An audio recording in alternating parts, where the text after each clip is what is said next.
Assalamualaikum warahmatullahi wabarakatuh. Salam sejahtera untuk kita semua. Kami dari kelompok 2 dengan saya sendiri, Ari Rodiansyah sebagai ketua, dan anggota kelompok kami terdiri dari Yeni Andipta, Wahyu Trihandoko, Rifki Anugrah, Yulinda, dan Ikrimah.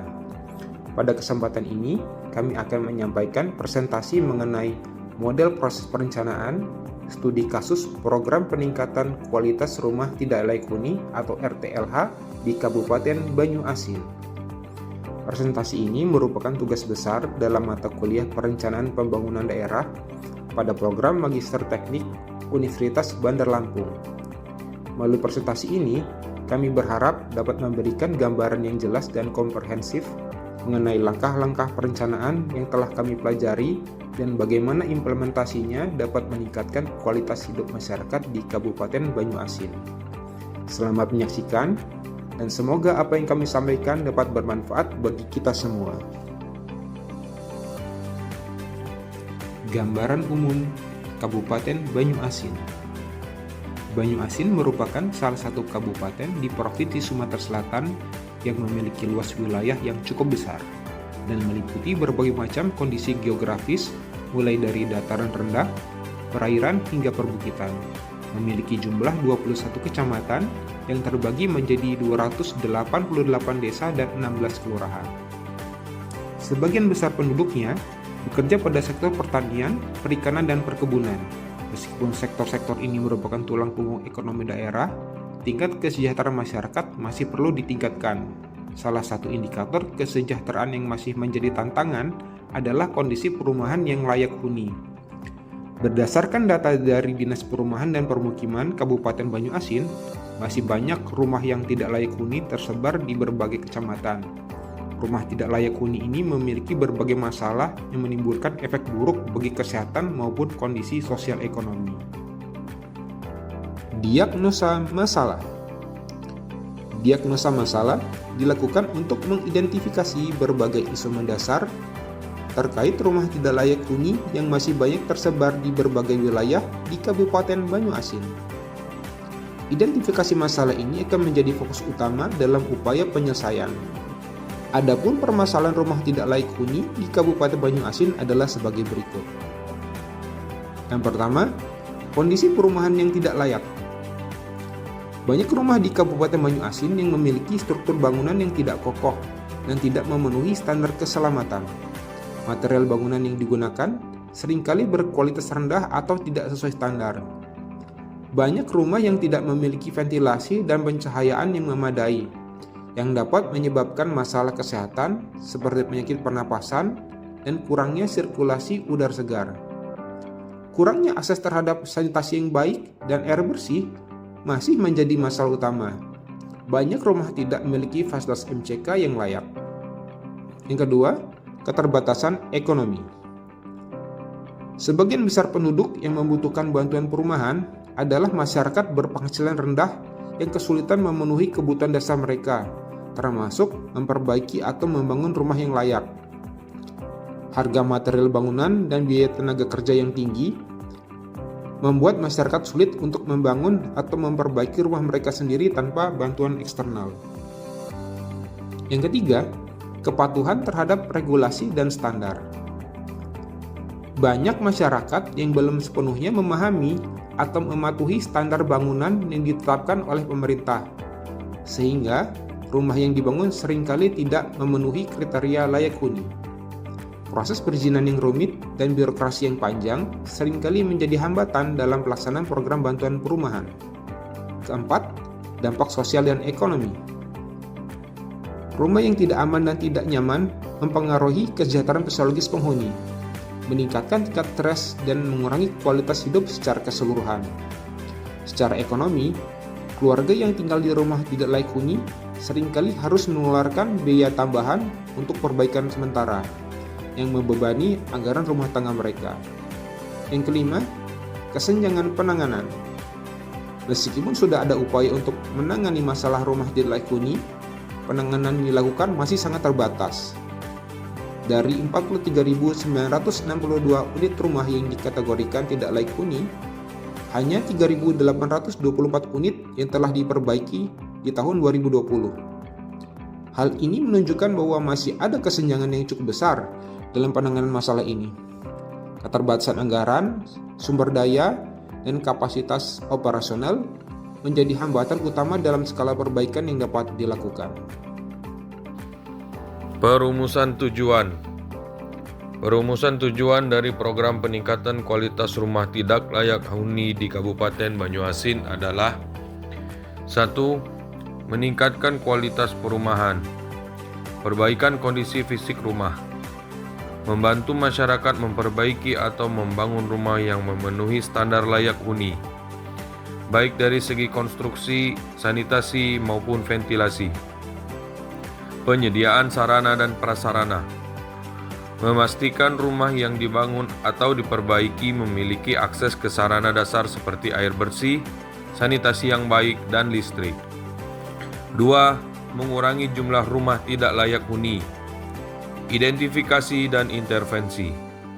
Melakukan identifikasi rumah tidak layak huni dan memberikan bantuan kepada keluarga yang membutuhkan, sehingga jumlah rumah tidak layak huni di Kabupaten Banyuasin dapat berkurang secara signifikan. 3. Meningkatkan kesejahteraan masyarakat. Kesehatan dan kenyamanan.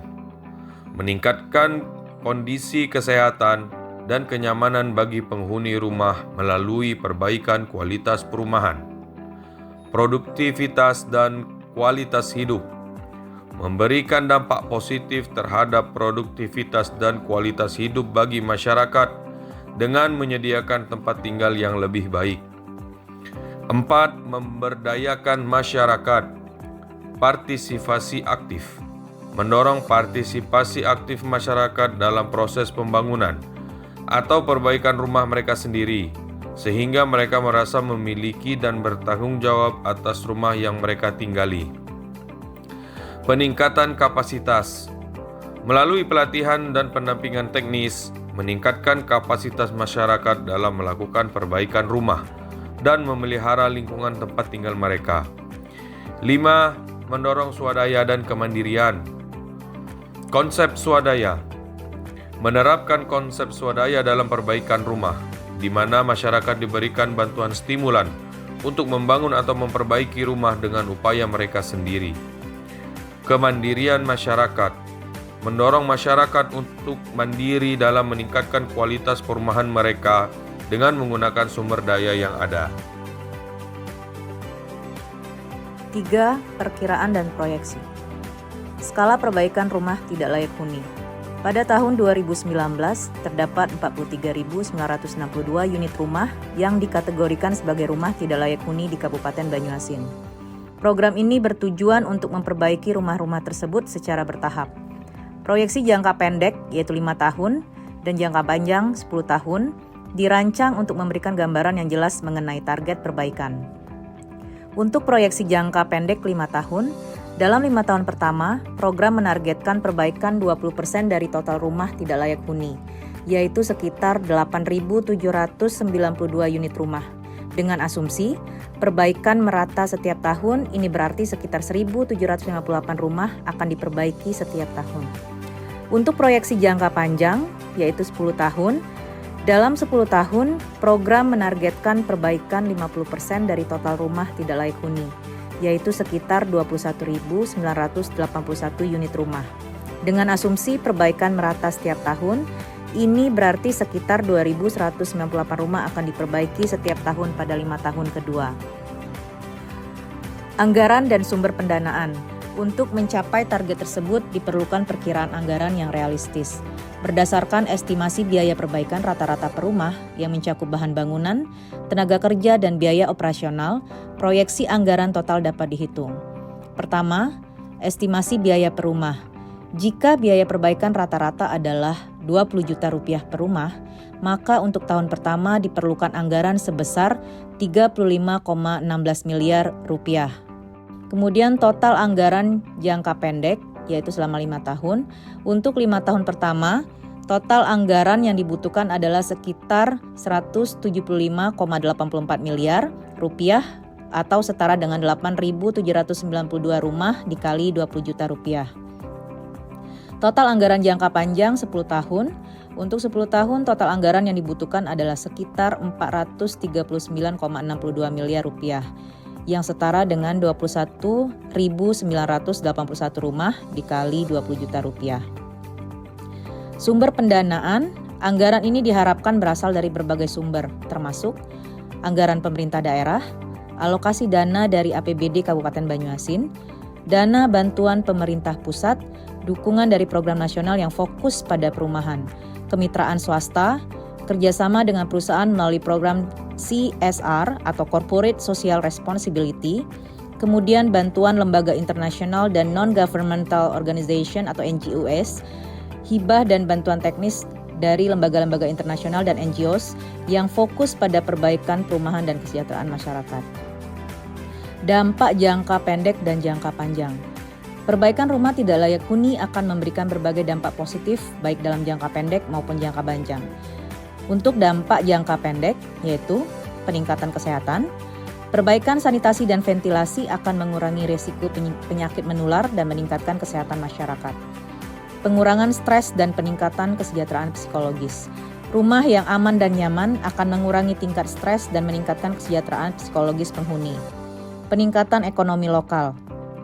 Pelaksanaan program akan membuka lapangan kerja bagi masyarakat lokal, meningkatkan pendapatan dan daya beli mereka. Lalu dampak jangka panjang terdiri dari peningkatan kualitas hidup. Rumah yang layak huni akan meningkatkan kualitas hidup masyarakat secara keseluruhan, menciptakan lingkungan yang lebih baik untuk tumbuh kembang anak, kemudian pengurangan kemiskinan. Dengan beban ekonomi yang berkurang, masyarakat dapat mengalokasikan dana untuk kebutuhan lain seperti pendidikan dan kesehatan, yang pada akhirnya akan membantu mengurangi tingkat kemiskinan. Lalu yang terakhir adalah stabilitas sosial.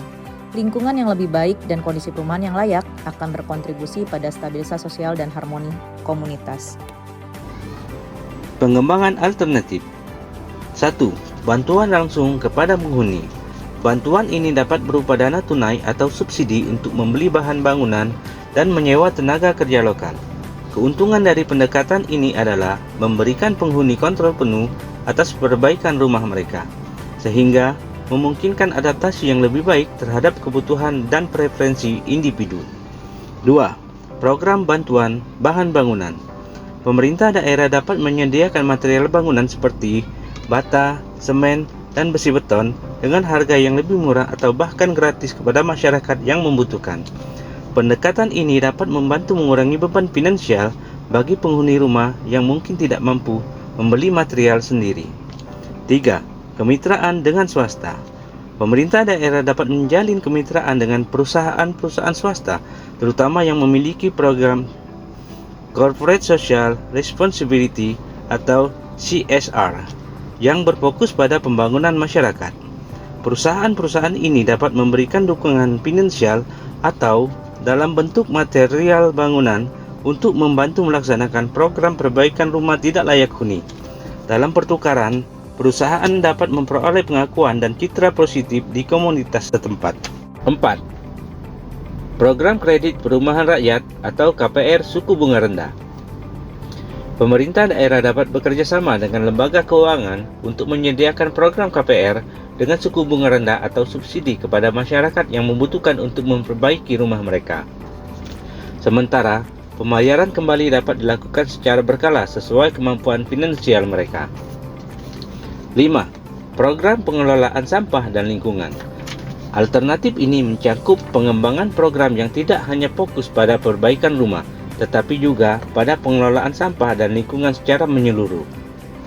Misalnya, program pembersihan dan pengelolaan sampah yang terintegrasi, penanaman pohon, atau pembangunan infrastruktur hijau dalam komunitas.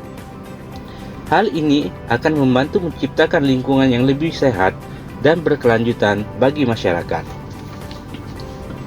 6. Pengembangan kebijakan pendukung.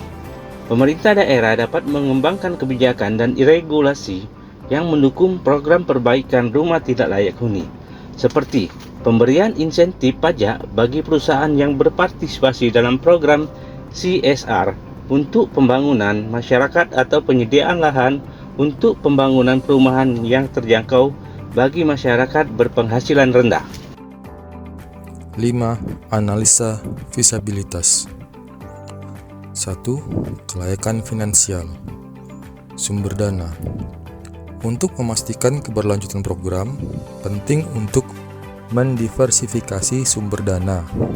Selain alokasi dari APBD, pemerintah daerah dapat mengajukan proposal untuk mendapatkan dukungan dana dari program-program nasional, seperti dana alokasi khusus atau program perumahan pemerintah pusat.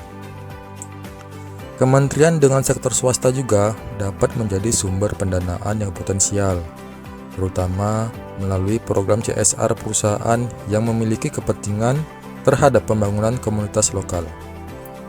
Perencanaan anggaran. Perlu dilakukan perencanaan anggaran yang matang untuk memastikan bahwa dana yang dialokasikan mencukupi untuk mencapai tujuan program. Ini melibatkan estimasi biaya secara cermat untuk setiap tahapan program, termasuk biaya perbaikan rumah, biaya administrasi, dan biaya pengawasan. Selain itu, penting untuk mempertimbangkan kemungkinan fluktuasi harga material bangunan dan upah tenaga kerja dalam perencanaan anggaran jangka panjang. Pengelolaan dana. Transparansi dan akuntabilitas dalam pengelolaan dana program sangat penting. Pemerintah daerah perlu memastikan bahwa mekanisme pengelolaan dana telah ditetapkan dengan jelas, termasuk prosedur pengajuan proposal proyek, penilaian dan seleksi proyek, serta pelaporan dan pemantauan penggunaan dana. Sistem pengawasan internal dan eksternal juga harus diterapkan untuk memastikan bahwa dana yang digunakan secara efisien dan efektif. 2. Kelayakan teknis. Sumber daya manusia.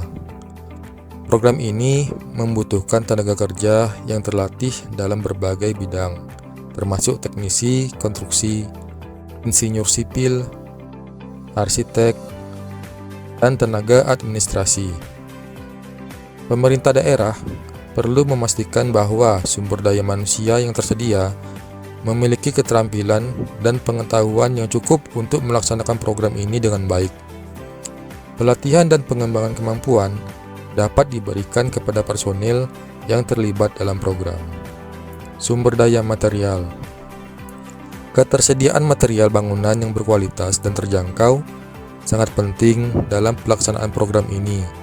Pemerintah daerah dapat menjalin kerjasama dengan produsen lokal untuk memastikan pasokan material yang memadai dan harga yang kompetitif. Selain itu, perlu dilakukan pengawasan terhadap kualitas material yang digunakan dalam perbaikan rumah untuk memastikan keamanan dan ketahanan bangunan. Infrastruktur pendukung. Infrastruktur yang memadai seperti jalan dan transportasi juga sangat diperlukan dalam mendukung distribusi material bangunan dan mobilitas tenaga kerja ke lokasi proyek. Pemerintah daerah dapat memprioritaskan pembangunan atau perbaikan infrastruktur yang strategis untuk mendukung pelaksanaan program ini. 3. Kelayakan sosial. Partisipasi masyarakat.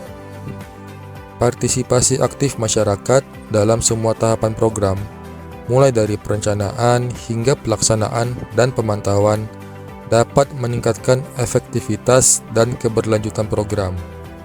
Pemerintah daerah dapat mendorong partisipasi masyarakat melalui penyelenggaraan pertemuan-pertemuan partisipatif, forum diskusi, dan konsultasi publik. Selain itu, pemberdayaan masyarakat lokal dalam pelaksanaan program juga dapat meningkatkan rasa memiliki dan tanggung jawab terhadap hasil program. Keadilan sosial. Program ini harus memastikan bahwa bantuan diberikan secara adil dan merata kepada mereka yang membutuhkan, tanpa membedakan suku, agama, atau status sosial. Sistem seleksi penerima bantuan harus transparan dan objektif, dengan kriteria yang jelas dan terukur. Pengawasan independen juga dapat dilakukan untuk memastikan keadilan dalam distribusi bantuan. 4. Kelayakan lingkungan. Penilaian dampak lingkungan. Sebelum melaksanakan proyek perbaikan rumah, perlu dilakukan penilaian dampak lingkungan untuk mengidentifikasi potensi dampak negatif terhadap lingkungan sekitar. Ini termasuk penilaian terhadap penggunaan sumber daya alam, peningkatan limbah konstruksi, dan potensi pencemaran lingkungan. Berdasarkan hasil penilaian ini, strategi mitigasi dan langkah-langkah perlindungan lingkungan harus dirancang dan diimplementasikan. Penggunaan material ramah lingkungan. Program ini dapat memperhatikan penggunaan material bangunan yang ramah lingkungan, seperti bahan daur ulang atau material yang memiliki efisiensi energi tinggi. Selain itu, perlu diterapkan praktik konstruksi berkelanjutan, seperti penggunaan teknologi hijau dan manajemen limbah yang baik, untuk meminimalkan dampak lingkungan dari proyek perbaikan rumah.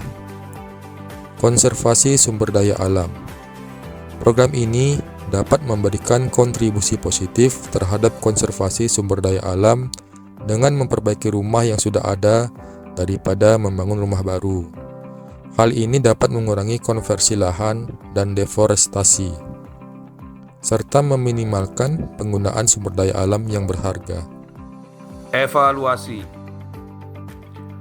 Evaluasi dari program peningkatan kualitas rumah tidak layak huni di Kabupaten Banyuasin. 1. Efektivitas program. Evaluasi efektivitas program menunjukkan bahwa program telah berhasil dalam meningkatkan kualitas rumah tidak layak huni di Kabupaten Banyuasin. Dari data yang terkumpul, terlihat bahwa sejumlah besar rumah telah diperbaiki dan dinyatakan layak huni, sehingga meningkatkan kualitas hidup penghuninya. Meskipun demikian, masih perlu dilakukan evaluasi lebih lanjut untuk menilai sejauh mana perbaikan ini memberikan dampak yang signifikan bagi kesejahteraan masyarakat secara keseluruhan. 2. Efisiensi program. Efisiensi program menunjukkan bahwa program ini telah berjalan dengan cukup efisien dalam penggunaan sumber daya yang tersedia. Dari analisis biaya dan waktu, terlihat bahwa program telah mampu memanfaatkan sumber daya dengan baik untuk menyelesaikan proyek perbaikan rumah. Namun, masih terdapat potensi untuk meningkatkan efisiensi dalam manajemen proyek dan penggunaan sumber daya agar dapat mengoptimalkan hasil program. 3. Relevansi program. Evaluasi relevansi program menunjukkan bahwa program ini sesuai dengan kebutuhan dan prioritas masyarakat di Kabupaten Banyuasin. Dari analisis partisipasi masyarakat dan keterkaitan dengan kebijakan pembangunan daerah, terlihat bahwa program ini telah dirancang dengan memperhatikan kondisi lokal dan aspirasi masyarakat.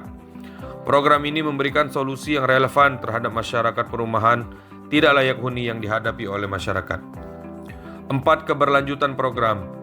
Evaluasi keberlanjutan program menunjukkan bahwa program ini memiliki potensi untuk dipertahankan dan berkelanjutan dalam jangka panjang.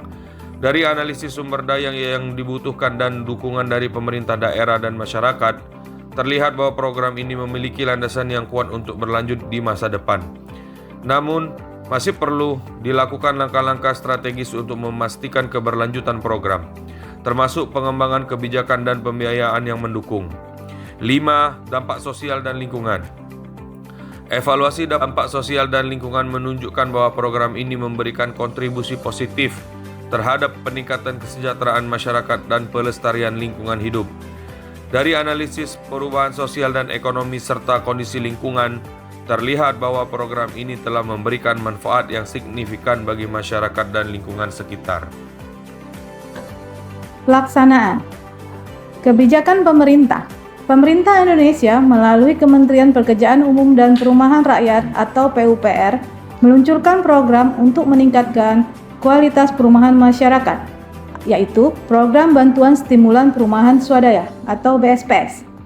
BSPS adalah bantuan pemerintah berupa stimulan bagi masyarakat berpenghasilan rendah atau MBR untuk meningkatkan keswadayaan dalam pembangunan atau peningkatan kualitas rumah beserta prasarana, sarana dan utilitas umum. Program ini dirancang untuk membantu masyarakat berpenghasilan rendah agar dapat membangun atau memperbaiki rumah mereka sehingga memenuhi standar layak huni. Implementasi di Kabupaten Banyuasin. Di Kabupaten Banyuasin, program BSPS diimplementasikan sebagai salah satu upaya strategis untuk mengurangi jumlah rumah yang tidak layak huni. Program ini tidak hanya memberikan bantuan berupa bahan bangunan, tetapi juga mendorong partisipasi aktif masyarakat dalam proses perbaikan rumah mereka sendiri. Konsep swadaya yang diusung program ini bertujuan untuk memberdayakan masyarakat dan meningkatkan rasa memiliki serta tanggung jawab terhadap rumah mereka. Dasar hukum Undang-Undang 1945 Pasal 28H Ayat 1. Setiap orang berhak hidup sejahtera lahir dan batin, bertempat tinggal, dan mendapatkan lingkungan hidup yang baik dan serta merta memperoleh pelayanan kesehatan. Undang-Undang Nomor 1 Tahun 2011 tentang Perumahan dan Permukiman. Pasal 54 mengamanatkan bahwa pemerintah wajib memenuhi kebutuhan rumah bagi MBR. Salah satu bentuk kemudahan dan bantuan bagi MBR adalah melalui stimulan rumah swadaya. Peraturan Menteri Pekerjaan Umum dan Perumahan Rakyat Nomor 07/PRT/M/2018, peraturan ini mengatur tentang bantuan stimulan perumahan swadaya dan menjadi pedoman bagi pemerintah pusat, pemerintah daerah, provinsi, pemerintah kabupaten kota, pemerintah desa, dan masyarakat dalam penyelenggaraan BSPS. Permen PU Nomor 01/PRTM/2014 tentang standar pelayanan minimal pekerjaan umum dan penataan ruang. Permen PU Nomor 02/PRT/M/2016 tentang peningkatan kualitas terhadap perumahan kumuh dan permukiman kumuh. Serta Peraturan Bupati Banyuasin Nomor 115 Tahun 2021 tentang pedoman pelaksanaan optimalisasi rumah masyarakat atau disingkat dengan Pro Rakyat. Adapun kriteria rumah tidak layak huni, tidak memenuhi standar minimal keselamatan bangunan, kecukupan luas bangunan 9 meter persegi per orang, persyaratan kesehatan bangunan, kriteria kelayakan perumahan, luas lantai per kapita lebih kurang 7,2 meter persegi, jenis atap rumah terbuat dari daun dan lainnya, jenis dinding rumah terbuat dari bambu, jenis lantai tanah, tidak mempunyai akses ke sanitasi layak, sumber penerangan bukan listrik, tidak ada akses ke air minum layak. Penggolongan status perumahan, layak huni memenuhi kurang dari 3 kriteria RTLH. Rawan layak huni memenuhi 3-4 kriteria RTLH. Tidak layak huni memenuhi 5-7 kriteria RTLH. Kriteria dan penetapan lokasi BSPS. Syarat: jumlah RTLH di desa atau kelurahan, jumlah kekurangan rumah di desa atau kelurahan. Kriteria tingkat kemiskinan kabupaten kota, jumlah RTLH di kabupaten kota, jumlah kekurangan rumah di kabupaten kota, kapasitas pemerintah kabupaten kota di bidang perumahan. Usulan bupati atau wali kota, setelah itu diverifikasi oleh tim dari provinsi dan penetapan lokasi BSPS di pemerintah pusat.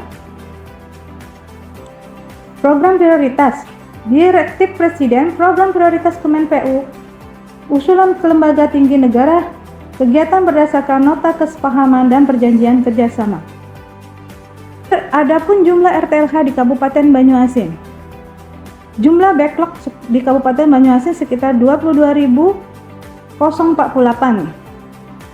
Adapun skema pendanaan perumahan 2.500 unit per tahun, APBN 2.000 unit per tahun, dana desa 3.040 per tahun, Basnas 25 unit per tahun, CSR 1.500 per tahun, untuk eselon 4 64 unit per tahun, camat 21 unit per tahun. Strategi pelaksanaan, identifikasi dan pendataan. Melakukan pendataan rumah tidak layak huni melalui survei dan verifikasi di lapangan. Penyaluran bantuan, menyalurkan bantuan berupa bahan bangunan sesuai dengan kebutuhan masing-masing rumah tangga penerima. Pendampingan teknis, memberikan pendampingan teknik kepada penerima bantuan agar proses pembangunan atau perbaikan rumah sesuai dengan standar teknis yang ditetapkan. Pelatihan dan pemberdayaan, mengadakan pelatihan bagi masyarakat tentang teknik pembangunan rumah yang baik dan benar, serta pentingnya sanitasi dan kesehatan lingkungan. Bentuk kegiatan BSPS, jenis kegiatan, pembangunan baru, klasifikasi pembangunan baru pengganti rumah tidak layak huni. Pembangunan baru Rumah rusak total seluruh komponen baik struktural maupun non-struktural rusak. Pembangunan baru belum ada rumah di bangunan di atas kapling tanah matang. Peningkatan kualitas. Klasifikasi ringan. Rumah rusak ringan atau rumah tidak memenuhi persyaratan kesehatan. Rusak sedang. Rumah rusak sedang. Klasifikasi berat. Rumah rusak berat. Pembangunan PSU. Klasifikasi berupa bahan bangunan untuk jalan lingkungan drainase. Kriteria atau syarat. PSU belum tersedia atau kondisinya tidak layak fungsi. Tanah PSU tidak dalam status sengketa. Ada dukungan dari APBD, diusulkan oleh bupati atau wali kota.